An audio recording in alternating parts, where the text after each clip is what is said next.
हाय, मी पल्लवी तुमचं स्वागत करते माझ्या चॅनलवरती। फेम गोल्ड ब्लीच हे कसं यूज करायचं, कोणी यूज करायचं की नाही करायचं, याचे फायदे असतात का किंवा याचे नुकसान असतात का, याचे साईड इफेक्ट किंवा इफेक्ट आणि हे कशा प्रकारे यूज करायचं आणि यूज केल्यानंतर याचे काही साईड इफेक्ट होतील का, हे सगळं आपण आजच्या व्हिडिओमध्ये बघणार आहोत। याचे ज्याप्रमाणे फायदे असतात ना, ब्लीच काय करत असते, आपले स्किनवरचे हेअर जे असते ना, ते आपल्या स्किनवरचे हेअर गोल्ड कलरचे आणत असते। त्यामुळे आपली स्किन आपल्याला एक टोन फेअर दिसत असते किंवा आपण स्वतः फेअर दिसत असतो। आणि त्याच प्रकारे नुकसानसुद्धा असतात। ज्या प्रकारे फायदे असतात ना त्याचं आणि किती दिवसांनी करायचं हे सुद्धा आपल्याला लक्षात घ्यावं लागतं। त्यासाठी आपण आजचा व्हिडिओ मी तुम्हाला तुमच्यासमोर घेऊन आलेली आहे। चला, व्हिडिओ सुरुवात करण्याआधी आपण फायदे किंवा नुकसान बघण्याआधी किंवा ते कसं करायचं, नवीन टीनेजर्स ज्या असतात त्यांना भरपूरसे प्रश्न असतात, करायचं नाही करायचं, कशा प्रकारे करायचं, हे ॲक्टिवेटर कसं यूज करायचं, हे सगळे प्रश्न त्यांच्या मनात येत असतात। त्यासाठी आजचा व्हिडिओ मी घेऊन आलेली आहे। चला आपण आपल्या व्हिडिओला सुरुवात करूया। सुरुवात करण्याआधी माझी नेहमीप्रमाणे तुम्हाला एकच रिक्वेस्ट आहे, जर माझा व्हिडिओ थोडाही आवडत असेल तर प्लीज एक लाईक करा, शेअर करा, सबस्क्राईब करा। लाईक करायला विसरू नका, प्लीज एक लाईक करा। चला आपण आपल्या व्हिडिओला सुरुवात करूया। हे आहे फेम गोल्ड ब्लीच। हे ह्या प्रकारच्या पॅकेजिंगमध्ये अवेलेबल असते। फेम गोल्ड ब्लीच हे गोल्डन कलरच्या पॅकेटमध्ये अवेलेबल असते। याची MRP 40 रुपये आहे। मी हे सर्वात छोटं पॅकेट आणलेलं आहे। हे गोल्ड ब्लीच आहे। हे ह्या प्रकारच्या पॅकेजिंगमध्ये आहे। यात हे उघडल्यानंतर यात एक क्रीमची डबी असते ह्या प्रकारची, त्यानंतर एक छोटं ॲक्टिवेटर पावडरची डबी असते आणि त्यानंतर एक स्क्रिप्ट मिळेल। ते स्क्रिप्ट तुम्हाला वाचून घ्यावी लागेल, थोडीफार माहिती मिळून जाते। त्यानंतर एक स्पूनसुद्धा अवेलेबल आहे। हे सर्वात छोटं पॅकेट आहे। यापेक्षा मोठेसुद्धा अवेलेबल मिळत असतात, पण मी छोटं पॅकेट आणलेलं आहे। जर आपल्याला आपल्या फेसवरती यूज करायचं आहे तर आपण हे 2दा यूज करू शकतो आणि नाही तर जर आपल्याला मानेवरती वगैरे यूज करायचं आहे तर हे संपूर्ण डबी आपल्याला यूज करावी लागेल।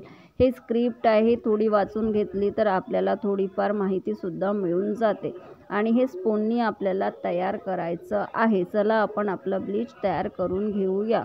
त्यासाठी आपल्याला एक वाटी लागेल।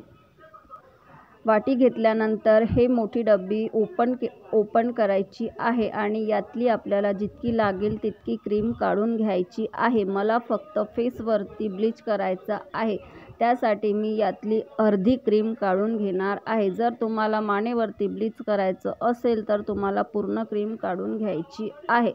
आता त्यानंतर ॲक्टिवेटर हे आपल्याला मोजून घालावं लागते। ॲक्टिवेटर जर जास्त झालं तर आपली स्किन जळजळते, आपल्या स्किनवर रॅशेस होतात, आपली स्किन रेड पडते किंवा आपल्या स्किनवर साईड इफेक्ट होऊ शकतात।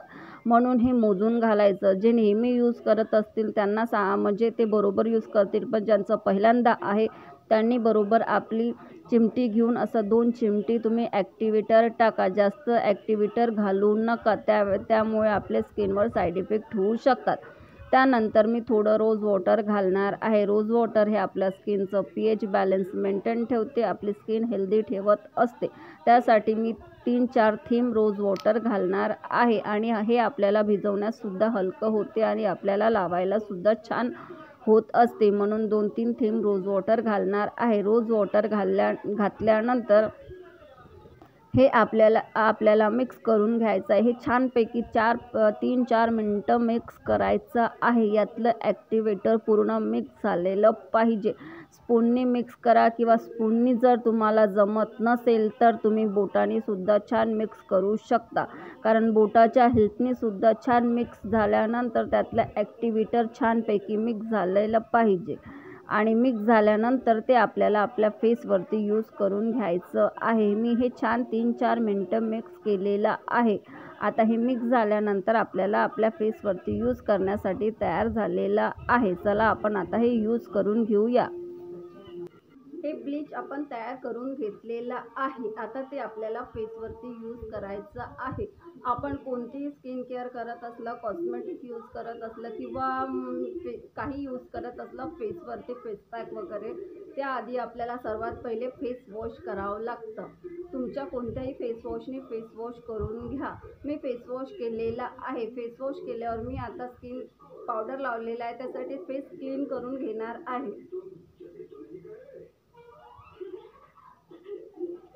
कोणतेही स्किन केअर करण्याच्या पहिले आपल्याला फेस वॉश करणं आवश्यक असते. आता हे लावायचं कसं, आपण जे जास्त फेअर आहेत ना त्यांना 20 मिनिट ठेवायचं आहे, जे मीडियम टोन आहे त्यांना 15 मिनिटं ठेवायचं आहे आणि 20 किंवा 15 मिनिटं ठेवायचं आहे आणि एकदा पॅच टेस्ट करायचा आहे. जर तुम्हाला इचिंग किंवा काही होत नसेल तर तुम्ही 15-20 मिनिटं ठेवा, पण पॅच टेस्ट नक्की करा. ज्या नवीन आहेत, ज्या पहिल्यांदा करत आहे त्यांना पॅच टेस्ट करायचा आहे आणि त्याच्यानंतर यूज करायचं आहे.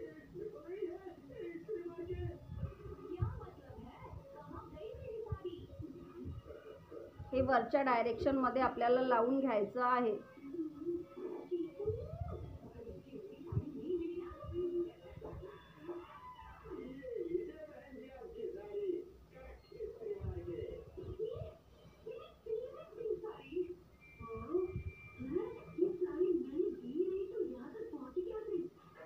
आणि याचे नुकसान, ज्यांची सेन्सिटिव्ह स्किन आहे, डॉक्टरकडे ट्रीटमेंट चालू आहे किंवा मोठे मोठे पिंपल्स आहे, त्यातून रक्त निघत आहे, पाणी निघत आहे, अशा लोकांनी ब्लीच करू नये. त्यांना साईड इफेक्ट होऊ शकतात.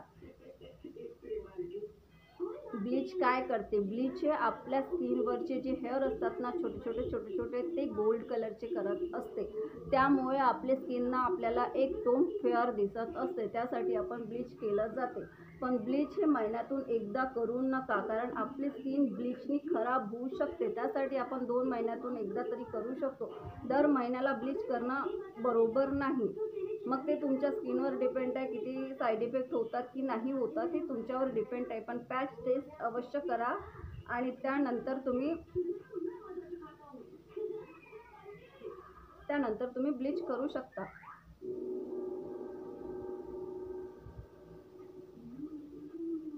जर तुम्हाला पाठीवरती, मानेवरती जर ब्लीच यूज करायचं आहे तर तुम्हाला पूर्ण पॅकेट किंवा जास्त यूज करावं लागेल.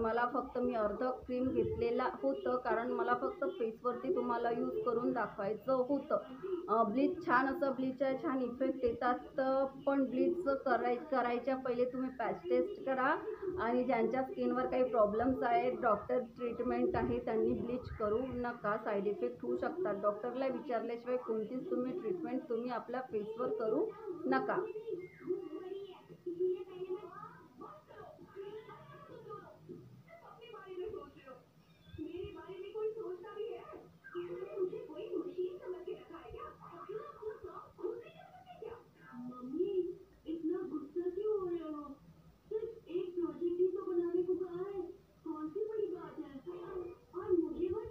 आता ही मी फेसवरती ना 15 ते 20 मिनिटं ठेवून घेणार आहे. मी मीडियम टोनमध्ये आहे म्हणून मी 15 मिनिटं ठेवून घेणार आहे.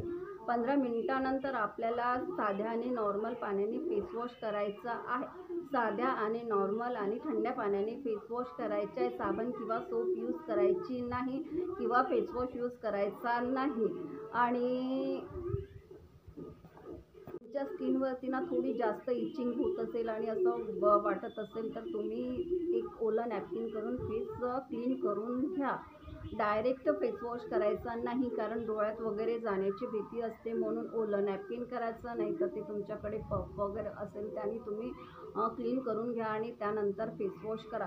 आणि जर तुम्हाला इचिंग वगैरे कमी थोडंफार होते, खूप जास्त होत नाही, थोडंसं इचिंग होत असते, जास्त होत नाही, पण खूप जास्त तुम्हाला होत असेल तर तुम्ही तुरंत आपला नॅपकिन ओलं करा, पिळून घ्या आणि फेस क्लीन करून घ्या. जास्त वेळ तुम्ही ठेवू नका. 15 मिनिटं झालेले आहे. 15 मिनिटानंतर आपल्याला क्लीन करून घ्यायचं आहे. डायरेक्ट फेस वॉश करायचा नाही, कारण तुम्ही जर डायरेक्ट पाण्याने वॉश केला तर हे ब्लीच आपल्या डोळ्यात वगैरे जाऊ शकते. त्यासाठी जर तुमच्याकडे स्पंज अवेलेबल असेल तर स्पंज ओला करून घ्या, पिळून घ्या, किंवा एखादा छोटासा नॅपकिन घ्या, ओलं करून घ्या, पिळून घ्या आणि त्यानंतर हे आपल्या स्किनवरचं ब्लीच पूर्ण क्लीन करून घ्या. असं क्लीन केलं ना तर हे आपल्या डोळ्यात वगैरे जात नाही आणि पूर्ण क्लीन होत असते.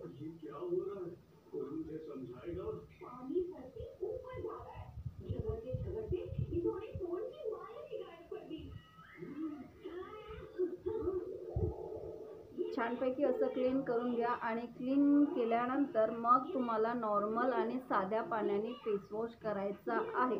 फेस वॉश किंवा सोप यूज करायची नाही, साध्या आणि नॉर्मल पाण्याने फेस वॉश करून घ्या. आणि फेस वॉश केल्यानंतर तुम्ही आपल्या स्किनवर एक ग्लो बघू शकता.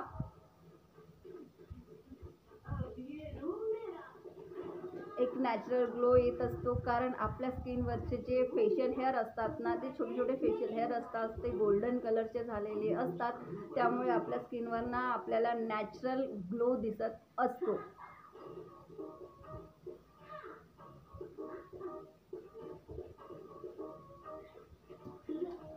ब्लीच हे ॲब्रोच्या दुरून आणि डोळ्याच्या खालून लावायचं असते. डोळ्यात गेले तर डोळ्याला साईड इफेक्ट होतात आणि ॲब्रोजवर लागले तर आपले ॲब्रोजसुद्धा गोल्डन कलरचे होत असतात. त्यासाठी हे दोन लक्षात ठेवावं लागते.